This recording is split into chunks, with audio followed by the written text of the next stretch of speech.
Bonjour à tous, bonjour aux élèves de la terminale. Donc, comme prévu, nous allons commencer avec le premier chapitre de la mathématique. Donc, puisqu'en terminale, il n'y a pas partie géométrie, donc tout n'est que algèbre. Le premier chapitre est intitulé Nombre complexe. Nombre complexe. Donc, dans nombre complexe, on peut dire que c'est l'ensemble de tous les nombres, que ce soit l'élément de grand R, élément de grand Z, etc. Donc, en grand 1, nous allons faire l'étude algébrique. En petit 1, notion de nombre complexe, et nous allons donner la définition. Donc, on appelle nombre complexe tout nombre de la forme A plus IB, où A et B sont des éléments de grand R. A et B sont des éléments de grand R. Ça veut dire que A peut être égal à 1, moins 1, 5, demi, moins racine de 3 sur 2, etc. Et I carré est égal à moins 1. I carré est égal à moins 1. Ça, il faut retenir ça. Donc, on appelle nombre complexe tout nombre de la forme A plus IB, où A et B sont des éléments de grand R, avec le I au carré qui est égal à moins 1. I au carré égale à moins 1, ça ne veut pas dire que I est égal à racine de moins 1. Ça, c'est impossible. L'ensemble des nombres complexes est noté grand C. L'ensemble des nombres complexes se note grand C.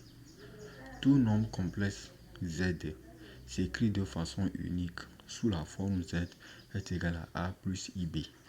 C'est-à-dire que les nombres complexes ne respectent que cette forme-là, A plus IB.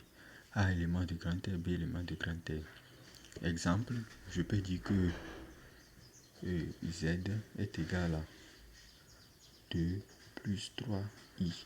C'est un nombre complexe.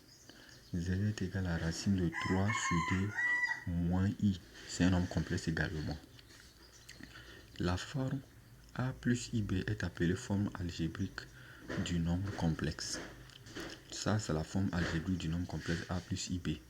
On dit le nombre réel A est appelé partie réelle du complexe.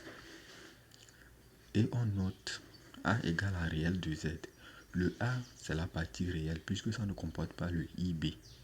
Le A, c'est la partie réelle et le IB est noté partie imaginaire.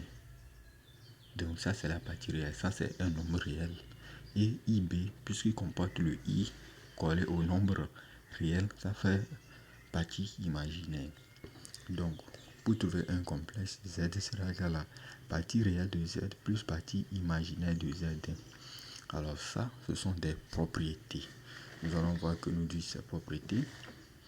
On dit, si le réel de Z est égal à 0, alors Z est égal à IB. Pourquoi Z est égal à IB? Parce que A est égal à 0, donc ça fait Z est égal à IB. Le nombre Z élément de I grand R complexe est purement imaginaire. Donc on parle d'un complexe imaginaire, purement imaginaire, lorsque le réel de ce complexe est égal à 0. Maintenant, si l'imaginaire est égal à 0, alors Z est égal à A. Alors le nombre complexe est un réel. Donc on ne peut pas dire si réel, puis bon, mais c'est un réel. Le seul nombre complexe à la fois réel et imaginaire, puis est le nombre 0. Le seul nombre complexe à la fois réel et imaginaire, puis est le nombre 0.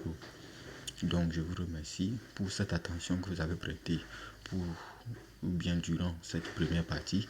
Donc on se dit à tout de suite pour la deuxième partie.